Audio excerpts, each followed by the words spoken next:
Bom, nós estamos tratando aqui, voltando para a nossa aula propriamente, né? Nós estamos tratando aí sobre a vida cristã, aquela sequência que estamos fazendo dos estudos da Confissão de Fé de Westminster, que é um dos documentos que formam o nosso chamado símbolo de fé, junto com o Catecismo Maior e o Breve Catecismo.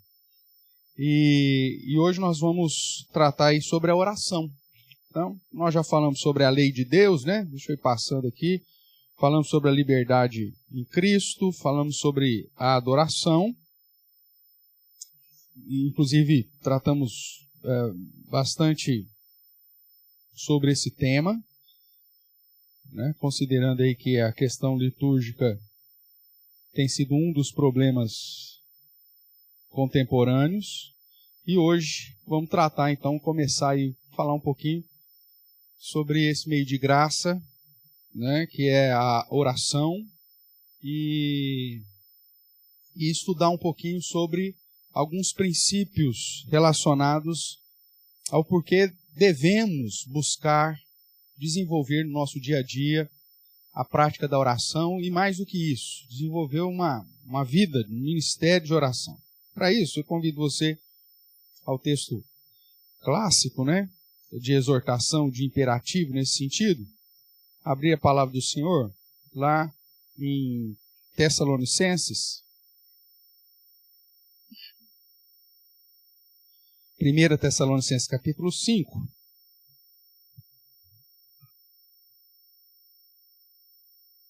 Tessalonicenses capítulo 5, verso 17.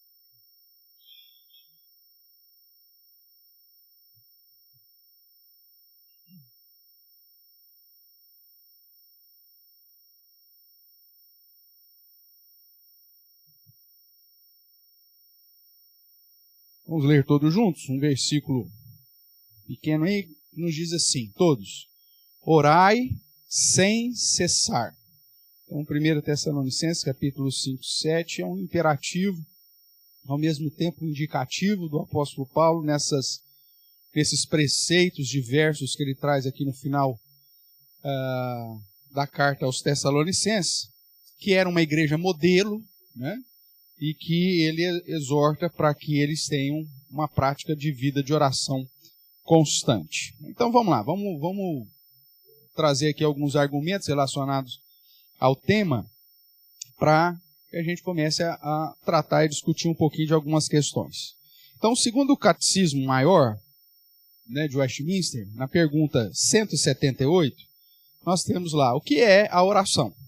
E aí ele vai responder: a oração é o oferecimento dos nossos desejos a Deus, em nome de Cristo, e com o auxílio do seu Espírito, com a confissão dos nossos pecados e um grato reconhecimento das suas misericórdias. Então, é derramar diante do Senhor e, ao mesmo tempo, demonstrar a Ele o nosso reconhecimento, nosso próprio reconhecimento, e o reconhecimento a respeito daquilo que Ele é, né? Da sua grandeza, das suas misericórdias e tudo mais. Mas uma das questões que está envolvidas à prática da oração, como nós já estudamos nessa sequência, quando nós estudamos sobre a teontologia, ou seja, o estudo sobre o ser de Deus, nós vimos que Deus é um Deus soberano. Nós vimos que Deus é um Deus onisciente. Ou seja, Ele conhece todas as coisas, é um Deus onipresente, está em todos os lugares. E por ser soberano, Ele já determinou todas as coisas, Ele não é pego de surpresa.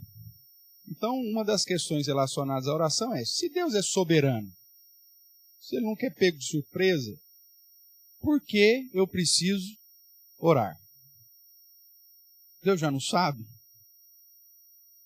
de todas as coisas? Sim ou não? Sim. Deus já não determinou os eventos máximos, nada vai mudar, né? Os seus decretos. É lógico que isso não impugna a minha responsabilidade humana, eu continuo tomando as minhas decisões, fazendo as minhas escolhas, mas isso não pega Deus de surpresa, né? E justamente como nós já estudamos, não pega Deus de surpresa, porque o Senhor nos conhece perfeitamente. Eu não preciso determinar uma prática ruim na vida. Deus não precisa determinar uma prática ruim na minha vida, porque Ele sabe que eu sou inclinado para isso. Mas Ele, segundo o seu Espírito, age para que eu faça as coisas boas, né? Então a gente sempre dá o exemplo das crianças, né? Você tem um filho lá que você sabe que é o Taz, né? Bicho é um terror, demônio da Tasmânia, menino. Você deve ser engraçado. Chegar para ele e falar assim, Juninho, né? Nosso personagem emblemático aqui. Juninho, mamãe vai estar arrumando agora o quarto. A mamãe já arrumou aqui a sala. Tá tudo organizadinho. O papai vai chegar. Então você vai ficar aqui assistindo televisão, mas não é mais para pegar os brinquedos agora, até o papai chegar. Tudo bem? Você deu uma ordem pro Juninho. A casa está arrumadinha, a salinha lá você guardou junto os brinquedinhos, tudo no cantinho lá dos brinquedos, bonitinho, organizadinho, né? Tudo dentro da caixinha e tal, porque o papai vai chegar, queria estar com a sala arrumada, tal. Estão visualizando a cena aí, Silene? Tá. Essa história é meio conhecida, né? Então vamos lá. Aí tá, beleza. Aí você vai lá arrumar o quarto. Você deu uma ordem explícita lá para o Juninho. Mas o que vai acontecer, irmãos?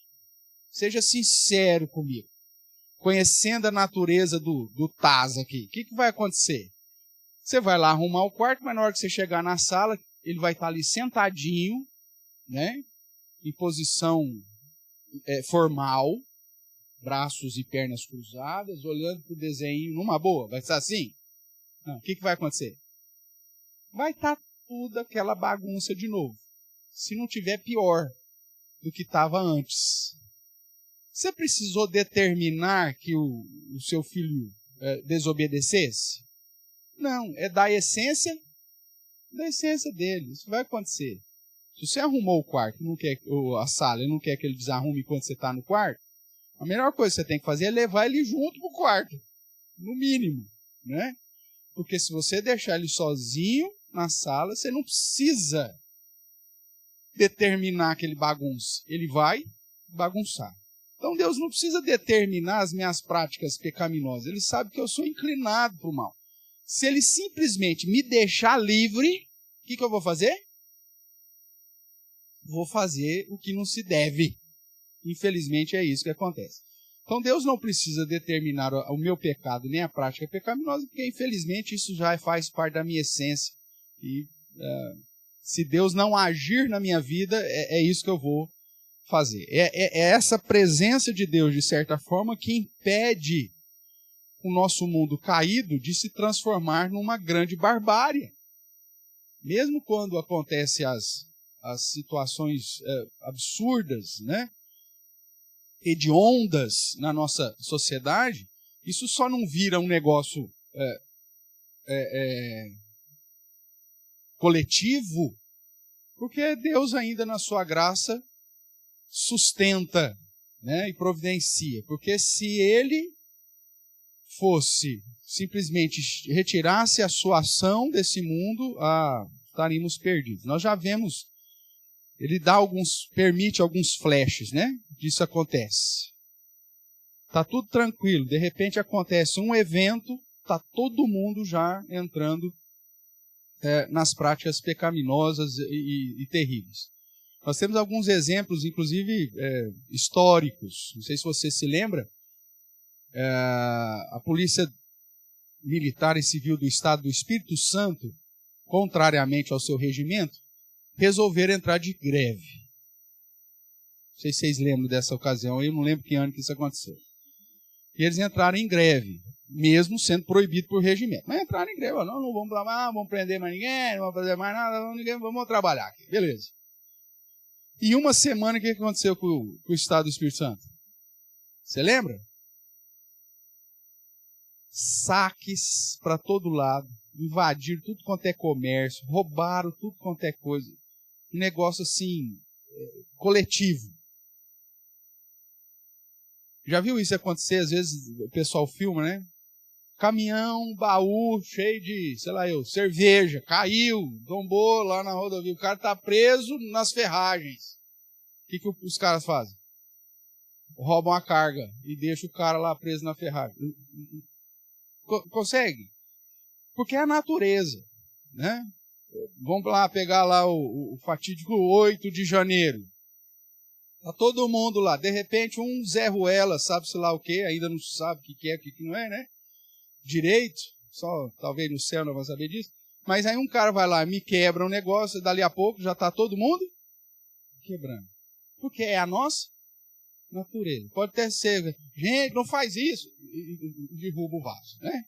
Então, Deus não precisa determinar a prática pecaminosa sua. A diferença é que, apesar de tudo isso, ele ainda continua agindo sobre esse mundo, porque se assim não fosse, então nós estaríamos vivendo uma verdadeira era das trevas e de barbárie completa. Então, nós sabemos que Deus é soberano. Então, voltando aqui para a nossa linha de raciocínio, Deus, ele não vai, ele não precisa determinar a nossa prática pecaminosa, mas ele age sobre nós para nos conduzir, como diz a Bíblia, ele opera em nós tanto o querer quanto o realizar. Então, ele é que age. E aí, nesse sentido, irmãos, nós vemos que em relação à oração, esse Deus soberano, que conhece todas as coisas, já determinou os fins de tudo, ele determina como ordem a prática da oração.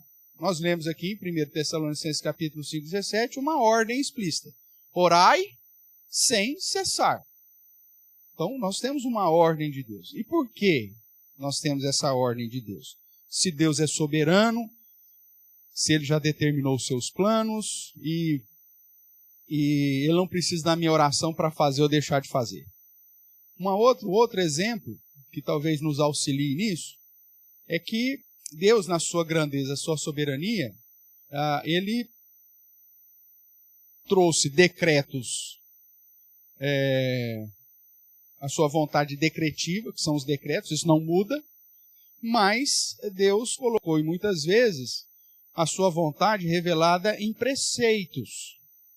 Exemplo, lá em Crônicas você vai encontrar a palavra do Senhor diz, se o meu povo se chama pelo meu nome, né, orar, se humilhar, me buscar, se converter, eu então vou derramar sobre ele da bênção, do cuidado e tudo mais. Lembra disso? Então veja, você tem uma situação hipotética, se. Então Deus, na sua grandeza, nas suas vontades de preceito, ele coloca algumas situações que estão relacionadas à minha postura. Se eu fizer determinada coisa, Deus promete que vai responder da maneira que vai me abençoar. Se eu não fizer, eu vou continuar na situação de dificuldade que porventura eu esteja. Que no caso lá, Deus tinha cerrado os céus, não tinha mandado chuva, não tinha isso, não tinha aquilo, tarará. Então, veja, Deus, em muitos dos seus preceitos e até mesmo decretos, ele colocou a situação condicional. Nós fazemos isso também, né? Você está lá com seu filho, com a sua filha, e aí a esposa vem falar assim, o fulano está tendo dificuldade da escola e tal, né? Não sei o que a gente faz, já conversando com ele, mas ele não se abre, tal. Fala, é até bom para o crescimento dele. Afinal de contas, Juninho, né? Já está aí com seus 35 anos, ele precisa começar a tomar as decisões dele. Sei que ele ainda está na escola, mas é importante para o Juninho. Então aí o pai fala assim, se o Juninho vier pedir a nossa ajuda, nós vamos ajudar. Agora, se ele não pedir, então nós vamos deixar ele quebrar a cara dessa vez. Já protegemos demais o Juninho. 35 está na hora dele ter as frustrações dele. Tá bom? Então, não quero que você faça nada agora pelo Juninho. Espera. Se ele pedir ajuda, a gente ajuda. Se ele não falar nada, vamos deixar ele ter a frustração dele. Você não faz isso muitas vezes? Às vezes em família, né? Você está num contexto de família lá, você sabe que alguém tem problema. Ó, se o fulano pedir ajuda, então a gente ajuda. Se o fulano ficar quieto, nós vamos ficar quietos também. Muitas das nossas ações são atribuídas ou são adicionadas a situações, a condições. Se fizer isso, se fizer aquilo, né? Ou mesmo no seu planejamento de vida. Se eu for promovido, eu vou fazer determinada coisa. Se não der certo, eu estou pensando em mudar de serviço. Nós também fazemos isso constantemente. E a palavra do Senhor deixou isso claro em vários momentos, que Deus estabeleceu condições para agir ou deixar de agir, para abençoar ou para simplesmente deixar a gente viver as nossas próprias frustrações ou escolhas. Então a oração, ela se enquadra dentro dessa realidade da possibilidade da condicional que as Escrituras nos apresentam em alguns momentos. Essa que citei aí, que quero chamar a sua atenção aqui, né, para a gente relembrar juntos.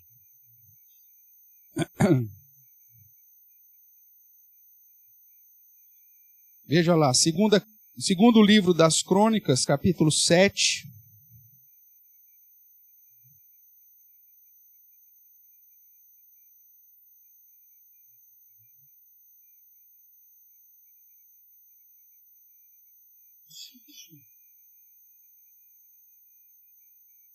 A partir do verso 11, você vai ver aí, tratando do Senhor falando com Salomão.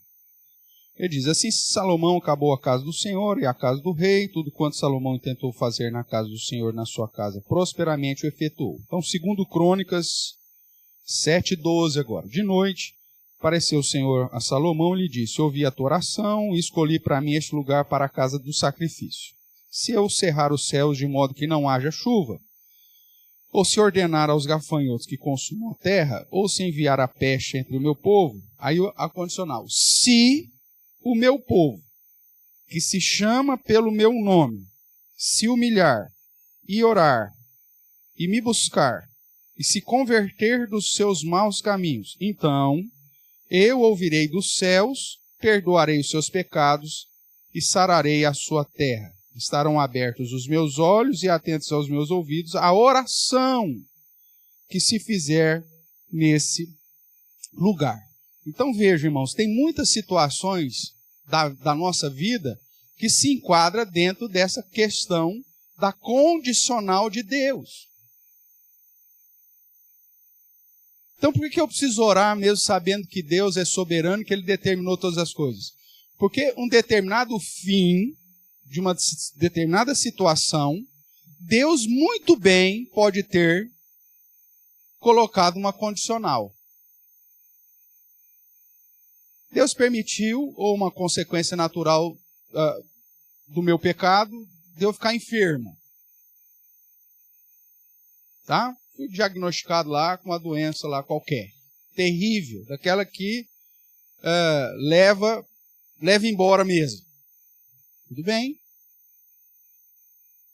Quem me garante que Deus não pode ter colocado uma condicional em relação à minha vida? Se o Everton me buscar e orar e clamar, né, e me buscar de todo o coração, eu vou curar essa enfermidade dele. Agora, se ele não fizer nada, ele vai morrer disso. Deus pode ter feito algo nesse sentido? Claro que sim. Nós temos um exemplo bíblico aqui. Deus permitindo vir uma adversidade sobre o povo, que o povo não estava buscando, mas Ele coloca a condicional. Se esse meu povo buscar, se esse povo orar, se esse povo se converter, se esse povo mudar de postura, eu vou vir e vou sarar a situação que tiver que ser sarada e vou derramar a minha bênção sobre a vida dele. Então, a oração é esse instrumento poderosíssimo para descobrirmos se Deus colocou uma condicional ou não. E é por isso que o Senhor Jesus vai nos indicar que devemos orar sempre. Né?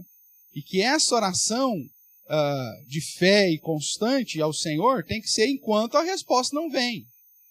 Nós temos, isso aqui é uma diferença gritante entre a vã repetição e a oração constante. Vamos aproveitar, a gente vai falar isso mais para frente, mas já vamos aproveitar aqui.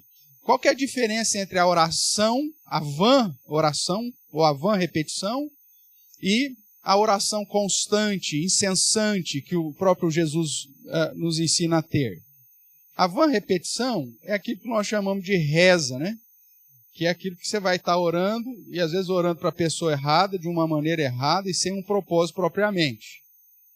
Que os gentios faziam, ou seja, os não crentes faziam na época dos judeus. E a oração incessante é aquela que tem um objetivo claro, um assunto específico, onde você está oferecendo os seus desejos a Deus, em nome de Cristo, com auxílio do Espírito Santo, com a confissão dos seus pecados e um grato reconhecimento para Ele. Pode. E aí, você sabe qual que é? Você não sabe. Então o que você faz? Você ora até Deus responder. Ou seja, respondendo favoravelmente ou não. Pastor, mas como que eu sei que Deus vai responder não pela conversão do meu pai, se ele era eleito ou não? Aí, você vai orar a vida inteira, vai pregar a vida inteira, e se ele morrer antes de reconhecer Jesus como seu Senhor e Salvador, pronto, Deus te respondeu. Mas você só vai saber isso na hora que ele morrer. Enquanto ele estiver aqui, a sua obrigação é continuar orando e pregando. Até Deus responder. Então, é esse princípio que diferencia a oração incessante constante da vã repetição. E nós vamos ver que a vã repetição tem um outro problema, que é o alvo da oração na hora que chegar no momento oportuno, nós vamos tratar disso. Então, veja, irmãos, por que eu oro? Porque Deus manda e porque Deus pode ter condicionado muitas das respostas e da ação dele à minha oração. Isso já deveria ser argumento mais do que suficiente para você ter uma vida constante de oração. Falar, já cansei, viu? Já orei tanto por isso. E Deus não responde. E se Deus falou, se ela perseverar em oração, eu vou responder. Você não sabe.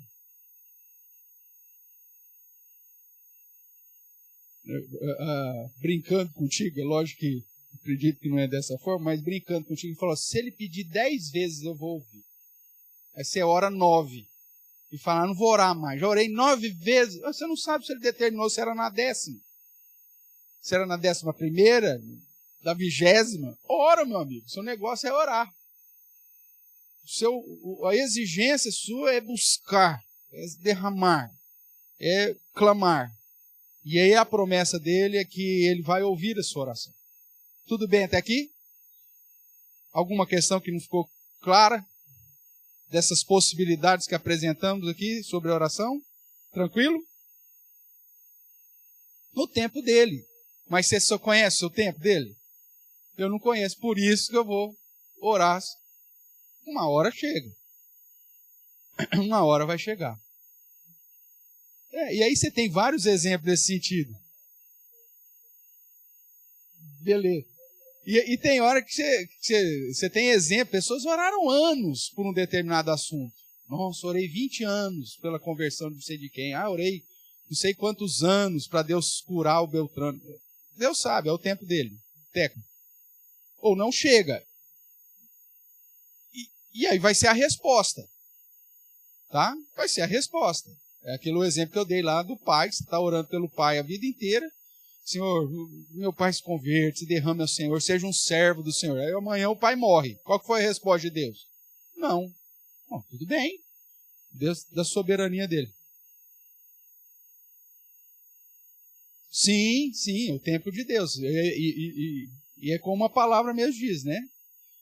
Justamente no tempo oportuno, Cristo, que Deus preparou, Cristo veio. Então, gente, tem que seguir nessa fé. Por isso que a oração está pautada nessa crença, né? Na fé de que existe um Deus, de que esse Deus responde. Boni.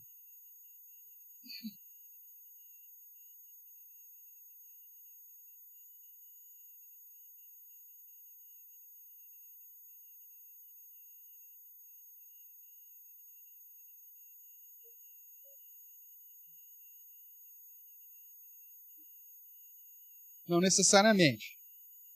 Não necessariamente. A Bíblia diz que a ideia do reconhecimento de Deus, ordinariamente, é desse padrão. A pessoa vai confessar a sua fé, vai entregar a Cristo, publicamente vai declarar, né, a sua confissão, tal. Isso ordinariamente. Mas existem casos diferentes, né? A gente não sabe, nós não podemos limitar aqui a graça de Deus, né? É o próprio exemplo quando nós vamos estudar sobre o sacramento, que é a questão da aliança com os filhos dos crentes. Deus promete ser o meu Deus e o Deus da minha descendência. Ok? Então eu e minha esposa somos crentes, Deus promete ser o meu Deus e o Deus da minha descendência. Minha esposa ficou grávida e perdeu o bebê. E aí? Nós já estudamos isso. Era uma pessoa almada já? Mesmo o bebezinho lá? Sim, nós cremos que no momento da concepção nós já temos ali um ser almado. Lembra quando nós estudamos isso em teologia, sobre antropologia bíblica, sobre a alma? Então nós cremos. E aí mas perdeu, passou uma semana.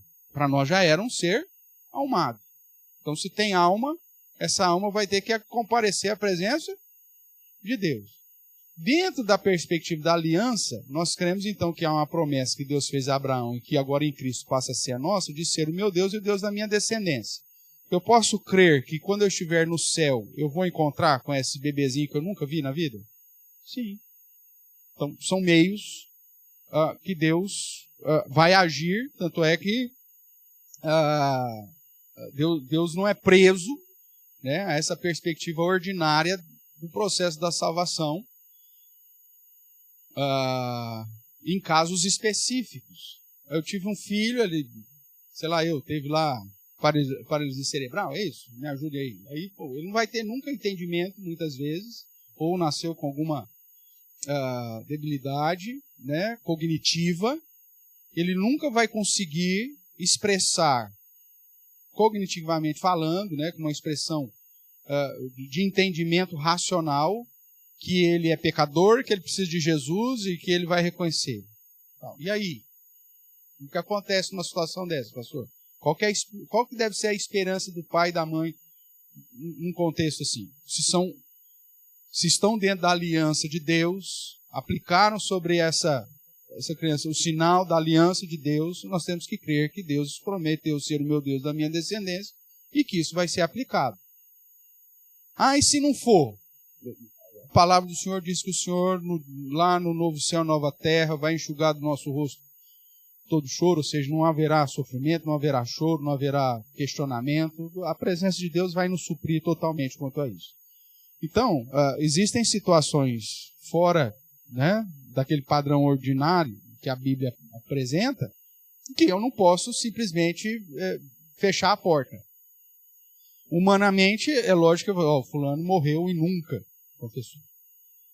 Nós temos um caso conhecido, pessoa de uma família de evangélicos, essa pessoa nunca quis saber de Deus e depois chegou na velhice, teve que ser acolhida pela família, os crentes acolheram, os descrentes ninguém quer saber, né? A parte ímpia da família, fulano sempre deu trabalho, problema dele, então os crentes acolheram, cuidaram, tal, e aí no leito de morte do cara, né? A pessoa ainda, fulano, conhece Deus, pede perdão pelos seus pecados. Aí o cara chega e fala assim, para de palhaçada, eu estou morrendo, você vem falar disso, e morre. Aí o que você fala? Aí você vai fazer o ofício fúnebre do infeliz, né? O que você vai falar no ofício fúnebre do infeliz? Arrependei-vos e crede, porque ele não arrependeu e não creu. Na última hora. Foi. Então, existem algumas situações que a gente não pode. Agora, humanamente falando, se não teve nenhuma manifestação, a gente vai cair agora. Não sei, não tem como responder. Eu sou ruim de gravar, mas se alguém lembrar, me ajude. Acho que foi Spurgeon, né, que falou que quando ele chegar no céu, ele vai ter 3 surpresas. A primeira é, estou aqui mesmo. Né? Puxa vida, Jesus realmente me trouxe. A segunda é, nossa, o fulano está aqui. Nunca esperava isso. E a terceira é, cadê o Beltrano? Não, ele não veio. O Beltrano? Então, porque essa lista só quem tem acesso ao livro da vida é só o Senhor. Tudo bem? É lógico que durante a vida você vai dar demonstração da sua eleição ou não.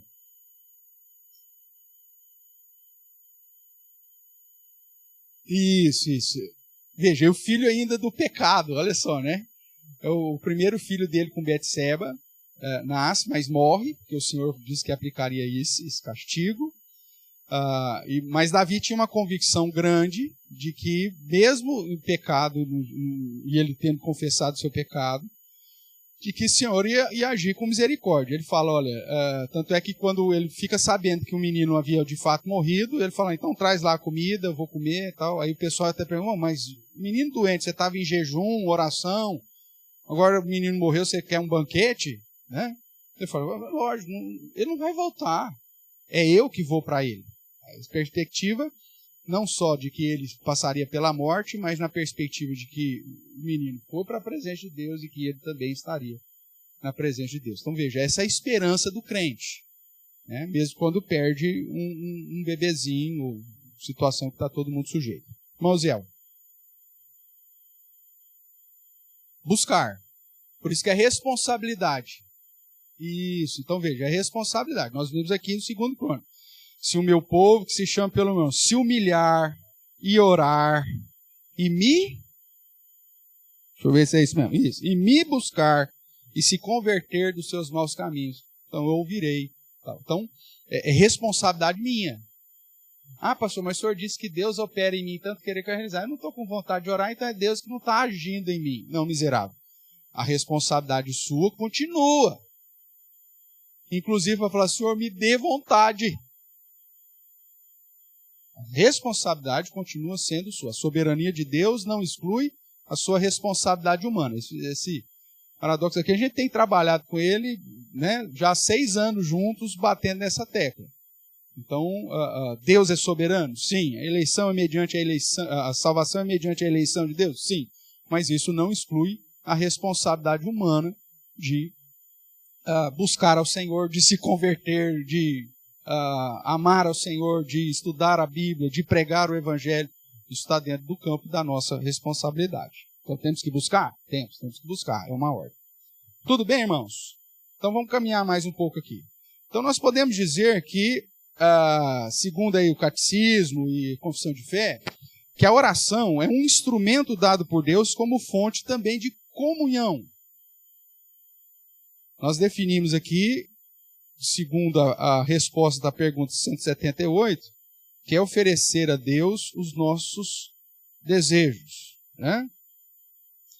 Então, é buscar, Senhor, qual que é a tua vontade em relação a determinada coisa. Então, nós podemos dizer que a oração é esse instrumento de Deus como fonte de comunhão. Eu vou estar falando diretamente ao Senhor. Foi-me dado esse livre acesso através da obra de Cristo, onde eu posso, através da oração, conversar diretamente com Deus. E nós temos alguns exemplos, né, textos bíblicos, por exemplo, Filipenses capítulo 4, verso 6, que é uma situação específica aí de ansiedade, angústia, onde o texto sagrado vai nos dizer e vai nos incentivar a falarmos com Deus aquilo que está sendo o motivo da nossa ansiedade, né? Da nossa inquietação.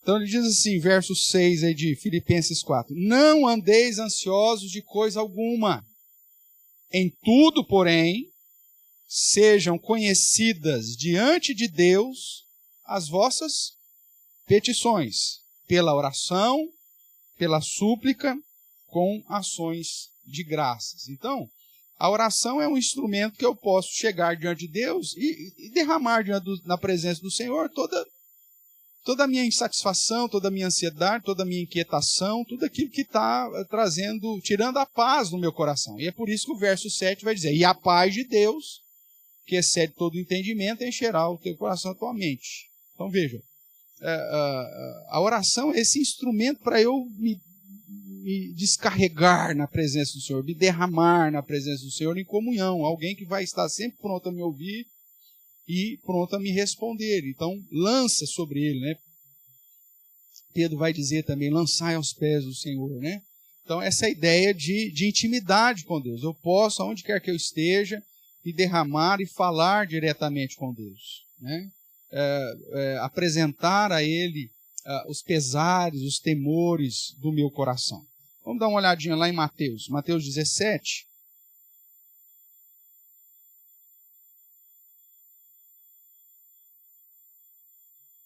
Verso 21.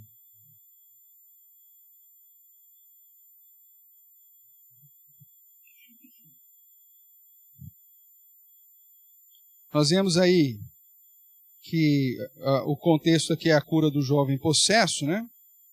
E apesar dessa seção não estar na maioria dos manuscritos, mas o comitê aí de tradução, usando os manuscritos, viram que é uma parte que estava lá de um indicativo, no caso aqui, da expulsão de um demônio, que eram vários, né? O verso 18 vai dizer, Jesus repreendeu o demônio, e este saiu do menino, e desde aquela hora ficou o menino curado. E aí os discípulos falam no verso 19. Então os discípulos, aproximando de Jesus, perguntaram em particular, por que motivo não podemos nós expulsá-lo? E ele lhes respondeu, por causa da pequenez da vossa fé. Pois em verdade vos digo que se tiverdes fé, como um grão de mostarda, direis a este monte, passai daqui para colar, e ele passará. Nada vos será impossível. Mas esta casta, né, tratando especificamente daquela situação, não se espere senão por meio de oração e jejum. Então a oração é esse instrumento dado por Deus de fonte de comunhão. Situações que eu não posso fazer por mim mesmo, Deus pode. E a oração é um mecanismo para isso, né? Ainda em Mateus, capítulo 26, verso 41,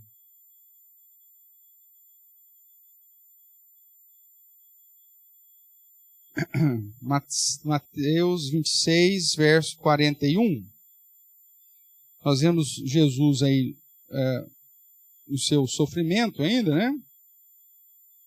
No Getsêmani, ele diz assim aos seus discípulos, vigiai e orai, para que não entreis em tentação. O espírito, na verdade, está pronto, mas a carne é fraca. Então, veja que eles, mais uma vez, voltavam a dormir, né? Aí Jesus dando um indicativo da responsabilidade que em momentos de dificuldade, meu irmão, o que você tem que gastar tempo em oração, em vida de oração. Essa questão da oração como instrumento de comunhão é tão forte dentro do padrão bíblico, que pulando aí esses outros versos, mas para que você tenha uma noção, lá em 1 Coríntios, né, capítulo 7, quando está tratando do casamento, ele coloca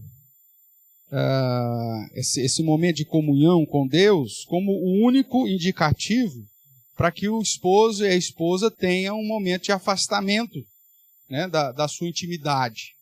Então, 1 Coríntios capítulo 7, verso 5, ele vai dizer assim, não vos priveis uns aos outros, falando do marido e da mulher, salvo talvez por mútuo consentimento, por algum tempo, para vos dedicardes ao quê?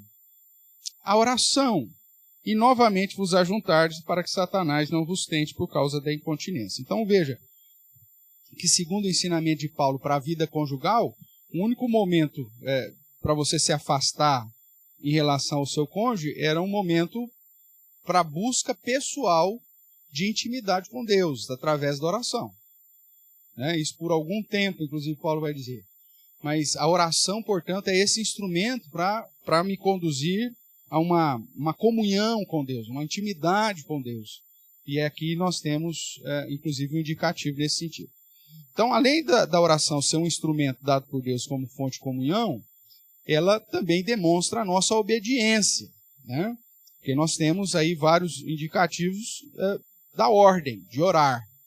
O texto lá que nós lemos no início, 1 Tessalonicenses 5,17, traz esse imperativo. Você tem aqui em Timóteo, tratando mais da responsabilidade da liderança, né? Mas também a respeito da oração, quando ele diz em 1 Timóteo capítulo 2, verso 8, quero, portanto, que os varões, né, os homens, orem em todo lugar, levantando mãos santas, sem ira, sem animosidade. Então, Paulo expressa que o padrão da liderança dos homens são homens de oração. E aí nós vemos um pecado miserável da nossa geração, né? Porque quando se trata de reunião de oração, eu até brinco aqui, porque a gente não transmite, porque a gente só transmite a aula na quarta-feira, mas tem a reunião de quarta-feira aqui que eu falo assim, olha, vamos começar a reunião da SAF, né? Porque só tem irmãs. Né? Nessa última quarta-feira eu até brinquei, hoje o seu Marcos, que vem sempre, né? Mas não tinha chegado ainda, e o Paulinho, não foi, Denise, que eu até brinquei? Falei, hoje não é da SAF porque o Paulinho está aí. Mas geralmente, irmãos, esse padrão, que é uma exigência explícita de que os homens sejam homens de oração, não é uma prática, inclusive, que nós vemos no dia a dia da igreja. Né? Mesmo nas nossas atividades, né, oficiais, como Igreja Presbiteriana Real Aliança, você vai ali no nosso quadro de horários, o que você vai encontrar lá na quinta-feira à tarde? Reunião de oração das mulheres. Né? Desde a época de Lídia, né? Essas mulheradas estão sempre orando e tal. Mas o padrão bíblico, inclusive, exige isso para todo mundo, não é só homem e mulher. Né? Não é só mulher, é para o homem e para a mulher. Mas nós vemos que a nossa geração é uma geração que negligencia, se não a oração, de um modo geral, pelo menos a oração coletiva. Aí os homens podem falar, não, pastor, minha vida é muito corrida, mas eu oro, eu tenho uma vida de oração em casa, estou orando todo o tempo. Tá, meu amigo? Você vai ver que essa é uma prática de oração que você tem que continuar, mas isso não exclui o seu convívio de oração coletiva. Né? E é por isso, inclusive, que esse padrão da liderança masculina é um padrão de liderança que se reúne para orar, né? Em todo tempo, né? Em todo lugar, né? Levantando mãos santas, ou seja, que mostra que é um padrão de uma vida, que mostra que é uma postura de uma busca de santificação. Então, a oração demonstra obediência. E se temos aí uma exortação para a nossa geração, é que, em especial os homens, não têm dado o devido valor à prática da oração, principalmente naquelas que nós convencionamos como momentos para estarmos buscando a Deus. Né? Você promete isso, inclusive, quando vem consagrar os seus filhos, pela aplicação do batismo, dentro da nossa visão, né, da aliança, do sinal da aliança, onde você promete orar pelos seus filhos, com os seus filhos, ser exemplo e modelo para eles estarem na igreja, e para verem em você um modelo de cristão, de fidelidade a Deus, à igreja e à missão. Então, está tudo embutido. Aí as pessoas simplesmente, pastor, é muito corrida, não sei o quê. E eu fico assim, meio admirado do seguinte, o pessoal não falta da academia. Não falta da academia.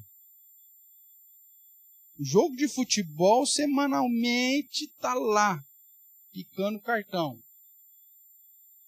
O hobby, isso aqui é inegociável. Inegociável. Isso aqui eu não posso deixar. Né? Então, pastor, todo dia tal, eu tenho que fazer tal coisa. Vou andar de bicicleta, ou fazer isso. Só que nas atividades espirituais, você não vê essa mesma fidelidade. Deixa eu te contar um segredo que talvez ninguém te contou. você vai morrer. Um dia você vai morrer. Não tem jeito. Tá? E você precisa morrer de alguma coisa. Ninguém morre. Do que morreu? Do nada. Não. Alguma coisa aconteceu. Então alguém morre de alguma coisa. E a vida eterna não é aqui. Então, o investimento... pastor, mas nós temos que investir, porque o corpo é o templo do Espírito Santo. Mas você nem conversa com ele, miserável. Você nem tem vida de oração, você vem com essa conversinha, não, que a gente tem que cuidar do templo do Espírito Santo, cuidar da saúde, você não gasta nem tempo para falar com ele. Então, às vezes, nós colocamos mais peso em situações terrenas e desprezamos as convenções que fizemos para aprimorar o nosso crescimento espiritual, deixamos de investir, colocar Deus como prioridade, e quando colocamos Deus como prioridade, irmãos, Deus estabeleceu o convívio da comunidade dos santos como um meio de graça. Porque é aqui que somos ensinados, exortados, confortados, consolados. É na reunião dos santos que o Senhor ordena a sua bênção. Então, às vezes você vê as pessoas tão fiéis a algumas práticas que são puramente desse mundo, e que, vou ser sincero contigo, não vai acrescentar um só côvado no decurso da sua vida. Você pode morrer menos barrigudo, mas no dia que você tiver que morrer, você vai morrer. Saradão, bonitão, mas vai morrer. Não vai aumentar um só segundo no decurso da sua vida. Não vai. Você conhece gente bombada aí que morre? Gente malha, nossa, a vida inteira, né? Só comeu alface. O único animal que ele comeu foi uma taturana que estava no alface que ele não viu. E vai morrer no dia que ele tiver que morrer. Mas vai melhorar a minha vida, vou ter uma vida. Mas não vai acrescentar absolutamente nenhum dia. Porque isso, segundo as Escrituras, está determinado por aquele que te criou. Agora, aquilo que você deixar de fazer aqui, que tem implicações eternas, isso vai fazer uma diferença miserável.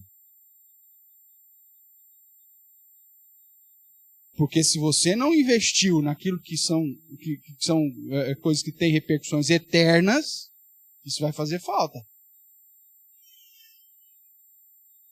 Por isso que a palavra do Senhor diz que pouco proveito tem o exercício físico, né? Paulo vai dizer, né? Então, cuidado. Existem alguns padrões que se espera do verdadeiro crente. A oração é uma delas, a vida de oração, de consagração, e que às vezes nós negligenciamos por questões puramente terrenas, por uma negligência na nossa agenda. Ronaldo.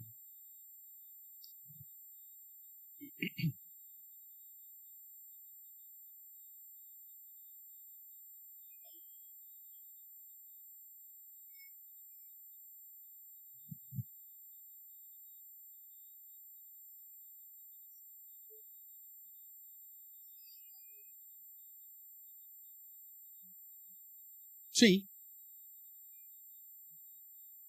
Claro. Todos nós. Olha, o que a Bíblia apresenta nessa situação é que em alguns textos ele diz que o Senhor vai nos retribuir segundo as nossas obras, mesmo no céu. Aquilo que implica que a Bíblia chama de galardão em alguns textos. Então, nós não sabemos exatamente o que isso vai trazer, né? Mas que em relação à salvação, não muda nada. A salvação é uma obra de Deus. Tá? Então, o ladrão na cruz, em último momento, ele vai receber o mesmo denário do que os apóstolos que viveram a vida inteira lá depois para servir o Senhor. Então, em relação à salvação, 0 a 0. Mas a palavra do Senhor diz que haverá uma retribuição segundo as nossas obras. Isso, Apocalipse vai dizer isso, e outros textos vão aplicar isso como galardão. Então, a questão de repercussões eternas é justamente relacionada a essa questão dos galardões. Pastor, o que isso vai trazer de implicação lá no céu propriamente? A Bíblia não diz. Né? Não pode. Não vai. Mas que a Bíblia nos dá indícios que haverá uma retribuição para aqueles que mais... e o próprio Senhor Jesus disse isso, né? Para Pedro, que quando ele disse aquele que deixa pai, mãe e tal por minha causa, aí Pedro falou, nós deixamos tudo, hein? Aí isso, vocês vão receber bênção aqui, muito mais lá. Então há uma questão aqui hierárquica, vamos dizer assim, que Deus apresenta em relação a isso. Veja, as minhas boas obras não me salvam. Isso aí nós temos como ponto pacífico dentro da doutrina reformada. Então, não é porque eu fui mais fiel que o outro que eu vou ser mais salvo que ele. Não, a salvação é a mesma. Mas a Bíblia me dá margem para acreditar que haverá algum tipo de aplicação desse galardão diferente de outros. Né? Então, se é isso que a Bíblia me apresenta como possibilidade, o que parte de mim? Né? Fazer o máximo. É a parábola lá dos talentos. Você vê que, não vou lembrar exatamente aqui, porque você tem os dois textos, mas para um deu 5, para o outro deu 2, para o outro deu 1. Né? O que tinha 5, dobrou. O que tinha 2, também dobrou. Os dois aqui, opa, parabéns, parará, maravilha, que bom, tal. O que recebeu e não fez nada, tomou e deu para quem? O que tinha mais. Então, há algum indicativo nessa perspectiva de diferença desses galardões? É possível. Agora, como você diz, não vai gerar inveja, não vai gerar briga, ninguém vai ficar chateado por isso. Nós estamos dentro de um contexto de perfeição do céu. Mas a Bíblia me dá indícios que haverá. Independente se tivesse ou não, eu já falei isso e vou repetir, para o verdadeiro crente que entendeu que é graça, amigo, galardão, se eu estiver fazendo uma coisa pensando em galardão, está errado. Mesmo que haja essa possibilidade lá, segundo alguns princípios bíblicos, o meu foco é fazer porque eu entendi o que Deus fez por mim. E não porque eu vou ganhar galardão. Eu vou fazer porque eu entendi que a minha vida tem que ser uma vida de total dedicação, consagração ao Senhor. Pela salvação que eu já recebi. Né? Mas a Bíblia me dá indício que haverá situações de diferenciação? Tá. Agora, esse é o alvo da minha obediência. Eu vou sim porque eu vou ganhar mais galardão que o fulano. Não é isso. Mas é o entendimento, seja que eu viva um dia na presença do Senhor, ou né, Carlão, se eu ganho do seu Osiel em número de dias, o pessoal tá correndo na cola aí. Não importa se é um dia ou se são anos. Eu tenho que, como servo do Senhor, vivê-lo para a honra e glória do Senhor, em tudo que eu faço. Né? Então o alvo, eu vou na reunião de oração porque vai ter mais galardão. Não. Você deveria estar na reunião de oração porque é sua responsabilidade como crente, né, em testemunhar a sua dependência a Deus e, inclusive, o seu testemunho de dependência, de confiança de que é Ele que faz. De que é Ele quem opera. Que Ele é quem realiza. Que Ele é quem dá a resposta definitiva. Né? E é engraçado porque a igreja ela tem experimentado, né, o poder da oração. Né? Mas isso não tem servido de instrumento para despertar as pessoas para buscar mais a oração. E eu entendo que isso é natural porque é uma responsabilidade pessoal. É você que tem que buscar, você que tem que despertar para isso. E às vezes nós deixamos de desfrutar algumas coisas A Bíblia mesmo nos diz isso porque nós não pedimos. Ou quando pedimos, pedimos mal, como diz Tiago, né? Capítulo 4, para esbanjar nos nossos prazeres. Mas muitas coisas nós não desfrutamos porque tão somente não pedimos. Né? Às vezes a gente passa uns apertos na vida que, se talvez estivéssemos na vida de oração, não precisaríamos passar. Porque, como eu disse no início, Deus pode muito bem ter atribuído uma condicional. Né? Não é assim que acontece também no contexto familiar, né? Você chega para os filhos, principalmente, vocês precisarem, dá um toque no pai aí e tal, vocês casaram e tal, mas não passa aperto não. A gente também não tem muito, mas divide o chuchu aqui e nós vê o que a gente faz. Não é assim? A gente fala isso, mas os filhos falam, não vou falar nada com meu pai não, vamos passar aí, vamos lá, tal. E aí sofre. Ou os pais também, não vou falar nada para os filhos, não, tarará, que eu caí no golpe lá da telefônica lá, né? Aí fica com vergonha de falar, né? Você fala, pai, mas o senhor foi falar a senha do cartão, pai, não pode. Então aí o cara fica, não, mas aí passa aperto. Se tivesse falado, obviamente que a situação seria diferente. Com Deus a mesma coisa. Nada impede de Deus ter colocado essa condicional, irmãos. Então a vida de oração, ela deveria ser uma prática constante na vida daquele que teme a Deus. Porque o Senhor coloca a oração como esse instrumento, esse meio de graça, esse instrumento para me purificar, para me acalmar, para me santificar, para me colocar mais perto da vontade dele e de comunhão com ele. Tudo bem? Vamos caminhar mais um pouco aqui. Lucas 18:1.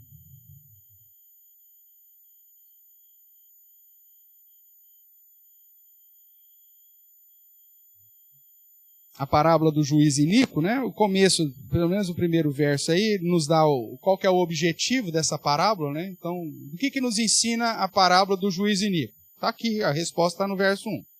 Disse-lhe Jesus uma parábola sobre o dever de orar sempre e nunca esmorecer.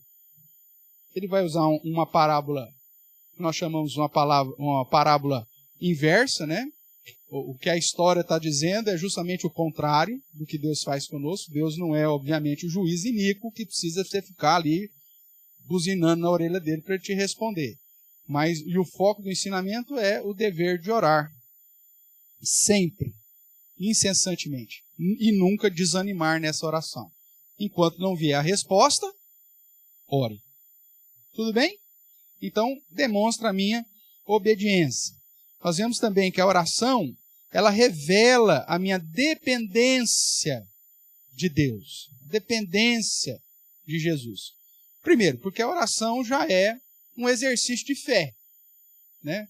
Os ímpios falam assim, os crentes são engraçados, eles acreditam num amigo imaginário, eles ficam conversando com esse amigo imaginário. Meu amigo, não é isso. É uma obediência bíblica de um ser que age poderosamente na nossa vida. Então, quando eu oro, eu já estou demonstrando que eu creio na existência de um Deus soberano, supremo, maravilhoso. E me coloco em dependência a Ele. Vamos lá para João. João capítulo 14.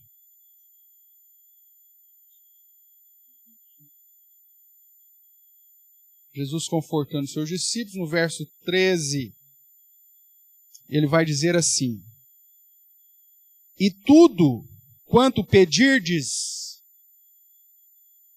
é simplesmente aqui? Não, tudo quanto pedirdes, em meu nome, isso farei, a fim de que o Pai seja glorificado no Filho. Se me pedirdes alguma coisa em meu nome, eu farei. Então veja, a oração é sempre colocada nessa dependência da obra de Cristo Jesus. Então, nós não temos, apesar de termos livre acesso ao trono de Deus, nós não temos a prerrogativa de chegar a Deus. Senhor, é o Everton aqui que está falando. Então, o senhor sabe que quando eu falo, o senhor, sou queridinho, né? Sou amado, menina dos olhos, né? Então o senhor, por favor, não faça eu passar vergonha. Não. Eu não oro na minha autoridade. Tem alguns pastores na internet aí que às vezes aparece isso, né? Como se ele tivesse mais... que a oração dele fosse mais poderosa do que qualquer outra oração. Tem inclusive um vídeo, eu não vou lembrar o nome do miserável, que ele fala assim: Senhor, aqui quem está pedindo é o fulano. Já viram esse vídeo? Viralizou aí, porque é um negócio absurdo, né? Quebra a dependência de Cristo, é uma oração totalmente herética. Mas o cara orava, um pastor, apóstolo, bispo, sei lá o que o infeliz era, e ele coloca a autoridade da resposta daquela oração, porque era ele que estava pedindo. Né? Se você pesquisar na internet, pastor ora na sua própria autoridade, provavelmente você vai achar alguma coisa desse sentido. E o cara falava isso de púlpito, velho. Batia no peito, e que Deus era obrigado a responder, porque era ele que estava pedindo. Miserável, né? Na verdade, não entendeu nada. A nossa oração está na dependência de Cristo, sob, inclusive, a direção do Espírito Santo, porque senão não vai acontecer nada. E a dependência mesmo, irmãos, quer ver? Eu não pus o texto aí, eu acho que eu cito ele mais para frente, mas dá uma olhadinha lá comigo em 1 João, capítulo 5. Você entender essa dependência aí, né? 1 João, capítulo 5, lá no final da Bíblia, o verso é de número 14.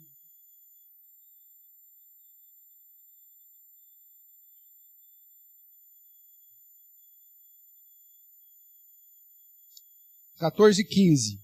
Ele vai dizer assim, todos acharam? 1 João, capítulo 5, verso 14.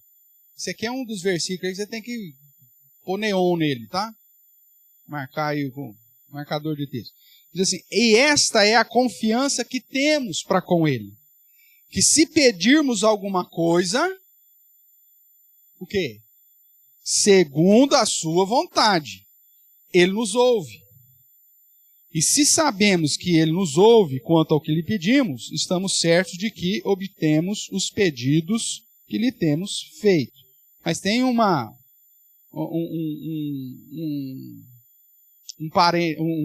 parênteses aí, né?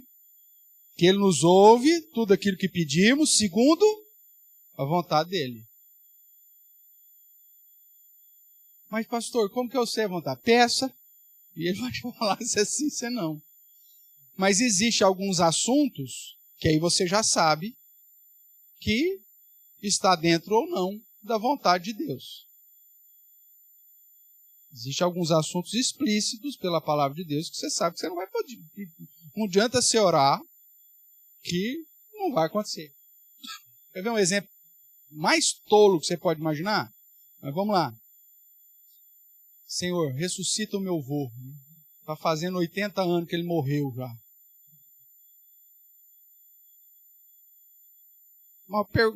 Uma oração tola. E você já sabe pela palavra de Deus que ele só vai acontecer isso no dia final. Aí todo mundo vai ressuscitar, isso é fato. Mas não adianta você pedir agora. Né? Ou nós não sabemos o dia e a hora que Cristo vem. Fala, Senhor, venha no dia 25 de julho, que é o meu aniversário. O que adianta fazer uma oração dessa? Pode até ser que seja, sabe-se lá que ano, mas preciso ficar incessantemente orando para que isso aconteça? Não, é uma oração tola. Então, existem situações explícitas na palavra de Deus que eu já sei a vontade revelada de Deus, então não adianta eu pedir. Então, eu tenho que ter sabedoria também na minha oração, porque existem assuntos que não cabe dentro dessa oração. Tudo bem até aqui? Então, vamos lá. Revela a dependência. Então, nós podemos dizer ainda que a oração mostra confiança no auxílio do Espírito Santo. Lá em Romanos, você conhece esse texto, que nós não sabemos orar como convém, mas que o Espírito Santo nos assiste, né? com gemidos que não dá para você exprimir, né? Não tem como você reproduzir, inexprimíveis. Então, veja, é com auxílio do Espírito Santo, está lá em Romanos 8. Também implica em sujeição à vontade de Deus. E aí é o texto aqui que nós acabamos de ler, 1 João 5,14. Se pedirmos alguma coisa, segundo a sua vontade. Então, a partir do momento que eu estou orando, diferente dos nossos irmãos aí pentecostais, né, que acabam sendo discipulados de um modo errado, na cabeça deles é o seguinte: se eles determinarem, Deus é obrigado a fazer. Meu amigo, vai ler a Bíblia, velho. Para de ficar ouvindo revelação desses xarope que aparecem na igreja. Vai estudar sobre a oração, né? Pega os textos históricos, confessionais da igreja sobre a oração, que aí você evita passar vergonha em público. Aí o miserável chega e eu determino, porque eu rejeito, renego, renuncio, estrupio, em nome de Jesus. Para com isso, cara. Ah, mas ele fez isso e deu certo. Você pega lá os textos dos profetas, muitas vezes o Senhor fala assim, o cara vem com um ídolo no próprio coração, e ele me busca segundo o ídolo do coração. Como ele não está me buscando, ele está buscando segundo os seus ídolos, eu deixo. Para que ele tenha a resposta de acordo com o próprio coração dele, para que ele fique preso cada vez ao seu próprio ídolo, porque eu já estou cansado dessa palhaçada. É basicamente isso que Deus está falando. Então, às vezes, o fulano orou e aconteceu. Deus permite. E às vezes o próprio Satanás vai fazer, nós vamos estudar isso mais para frente, a eficácia, né, de Satanás, operando os seus sinais, porque é para você entender, porque a fulana pediu para a imagem do São Custódio de Três Lagoas. Não sei se existe, tá? Se existir, misericórdia, perdoe-me. Eu falei aleatoriamente. Mas São Cristóvão ou Custódio? Custódio? São Custódio de Três Lagoas. E ele pediu e aconteceu. Meu amigo, os sinais dos nossos tempos, segundo Tessalonicenses, são segundo a eficácia de Satanás, para enganar aqueles que não amam a verdade. Satanás tem poder para fazer algumas coisas? Tem, debaixo da permissão de Deus, mas ele tem. E aí, alguém que vai lá para o São Custódio das Três Lagoas e pede para a imagem do São Custódio das Três Lagoas, e acontece um milagre, esse cara vai ficar mais aprisionado a esse falso Deus, a esse ídolo. E esse é o desejo de Satanás. Então, por que muitos pedidos de reza, de oração, de votos aos ídolos acontecem? Porque são pessoas que não amam a verdade. O que é a verdade? A Bíblia, o próprio Cristo. E por não amarem a verdade a Cristo, vão continuar sendo aprisionados, segundo a eficácia de Satanás, para que não peçam ao verdadeiro Deus e não se convertam ao verdadeiro Deus, mas fiquem aprisionados ao São Custódio das Três Lagoas. Tudo bem? São Custódio eu sei que tem, mas das Três Lagoas acho que eu inventei agora. Então, se tiver das Três Lagoas, põe uma lagoa a mais aí que fica tudo certo. Então, mas o cara vai ficar aprisionado. Se ele pedir para essa cadeira e acontecer, o que ele vai fazer da outra vez que ele precisar de ajuda? Ele vai pedir para a cadeira.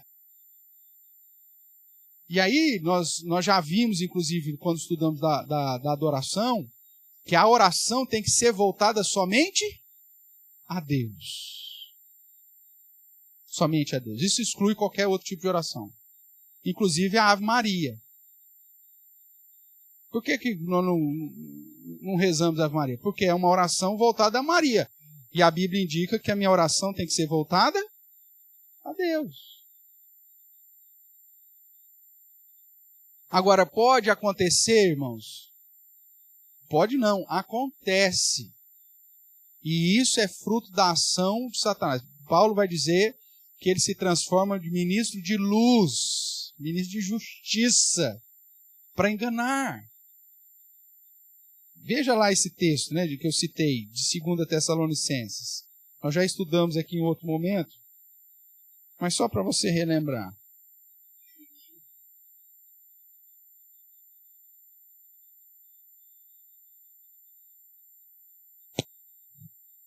Segunda Tessalonicenses, capítulo 2, Depois, se você quiser ler todo o capítulo 2 em casa, é bem-vindo. Mas vamos ler a partir do verso 7 aí. Ele diz assim: com efeito, o mistério da iniquidade vai entrar em vigor daqui 50 anos. É isso que está escrito aí? Não. O mistério da iniquidade já opera. E aguarda somente que seja afastado aquele que agora o detém. Isso aí que você tem que estudar Apocalipse para entender isso, tá? Nós já estudamos. Então será de fato revelado o iníquo, a quem o Senhor Jesus matará com o sopro da sua boca e destruirá pela manifestação da sua vinda. Ora, o aparecimento do iníquo é segundo a eficácia de Satanás, com todo o poder, sinais e prodígios da mentira, e com todo o engano de injustiça aos que perecem, porque não acolheram o amor da verdade para serem salvos. É por esse motivo, pois, que Deus lhes manda a operação do erro, para darem crédito ao quê? A mentira, aquilo que é falso, a fim de serem julgados todos que não deram crédito a quem? A verdade. Antes, pelo contrário, deleitaram-se com a injustiça. Então, esse texto nos dá margem, associado, por exemplo, a textos lá da época de Moisés, quando Moisés veio para libertar o povo de Israel do Egito, e Deus concedeu a ele alguns sinais para provar que ele estava vindo em nome de Deus. E ele fazia os sinais, o que os magos do Egito faziam? Faziam o mesmo sinal. Faziam na eficácia de Deus? Não, faziam na eficácia de Satanás. Então Satanás ele pode realizar alguns milagres, alguns sinais, poderes miraculosos? Claro que pode. Mas com que objetivo? Conduzir as pessoas para perto de Deus?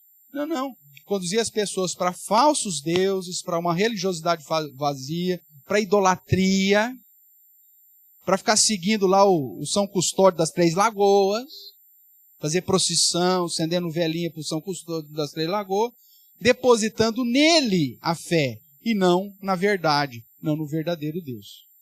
Por isso que a oração tem que ser feita em nome de Cristo, com o auxílio do Espírito Santo, porque deve me conduzir à dependência de Deus, somente a Ele. E eu tenho que tomar um cuidado miserável, porque o meu coração, como diz Calvino, é uma fábrica de ídolos, e que se eu não tomar cuidado, eu vou criar mecanismos aparentemente de oração que Deus responde, né? E fazer dela a metodologia de uma prática que não é bíblica, que é a ideia lá do eu renego, renuncio, tarararará. E que Deus muitas vezes permite, porque isso é fruto do próprio ídolo do coração, mesmo dentro de uma igreja, que se diz uma igreja que tem a Bíblia como regra de fé e prática, para aprisionar essas pessoas a práticas que, ao invés de engrandecer a Deus, escravizam, né, hipoteticamente, Deus, aquela metodologia de oração. A oração da fé, essa aqui é inevitável. Deus não pode dizer não. Meu Deus do céu, quem que foi a anta que estabeleceu essa premissa? Não existe isso. Deus é grandioso, né? Não existe um tipo de oração que, se você fizer, Deus, é impossível que Deus diga não. É a oração da fé, a oração de poder, como é vendido, inclusive, vendido mesmo, né?